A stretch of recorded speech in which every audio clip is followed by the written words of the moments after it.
אני נמצא פה, ממש פה הכניסה למטה אונר"א בירושלים, ברחוב מעלות דפנה. ביום שני ב7 בערב אני קורא לכם, תושבי מעלות דפנה, רמת אשכול, תושבי ירושלים, כל מי שרוצה להוציא את האויב הזה שנמצא פה בתוכנו, מתוך ירושלים, אני קורא לכם ביום שני לבוא, להצטרף אלינו פה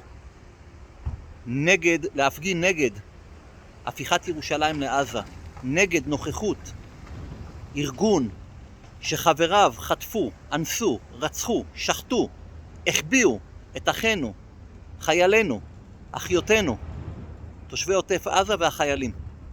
אין מקום לאויב הזה בירושלים. ביום שני כ"ו בשבט, שבוע הבא, 5 לחודש פברואר, בשעה 7 בערב, אנחנו נהיה פה, נקרא לממשלת ישראל לגרש את האויב מירושלים.